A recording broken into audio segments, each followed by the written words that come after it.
Lumitid mo naman. Laki naman. Lumitid mo naman. Kumain kasi ako kanin. Bakit ka lang kumain kanin? Gutom pa ako. Hindi mo nakain kanin? Oo. Kanina, nagsopas ako. Nagugutom na ako eh. Hi guys! Nandito ko sa San Mateo Medical Center. Ito yung room ko. Nasa room 0615.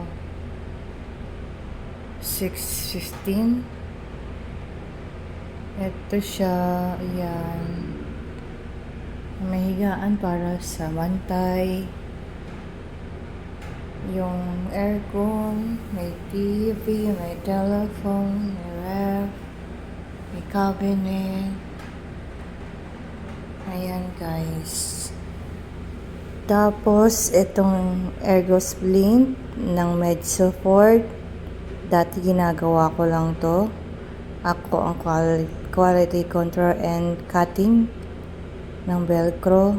Ngayon, suot-suot ko ng adult medium. Shout out sa Med-Support. Ang ganda ng pagkakagawa niya sa ergo splint. Dapat nangingin na lang ako sa iyo, bossing. Ako rin pala magsusuot ng ginagawa ko.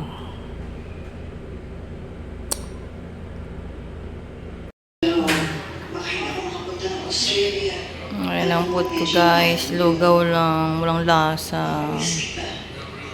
Mamaya pang kain ko ng 5:30 ulit. Hi guys! Ayun. Pauwi na ako mamaya. Nagpunta na dito yung internal doctor. Chinek yung tsa sa may tummy ko. Okay naman na. Hindi naman siya yung sobrang sakit. Saka sobrang bloated talaga. And then, follow-up check-up na lang ako susunod na araw.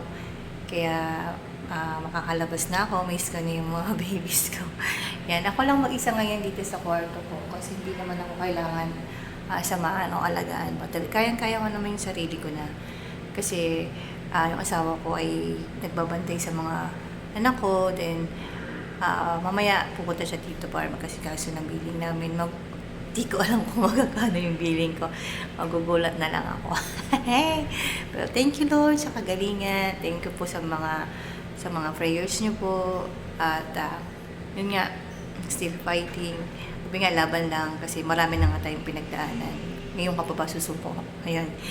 Yun lang. At kaya-kaya yan kahit na may mga negative na result. Pero hindi ko na lang iniisip yan. Kaya may mga, naman eh, may kaparaanan naman ng Diyos para sa kagalingan. Kaya, lang, healthy diet. Bawal kumain ng bawal.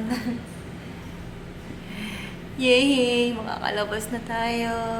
Thank you, Lord. Bye-bye. Thank you po. Hindi ko to mamimiss yung kwartong to. Ayoko ng ganito.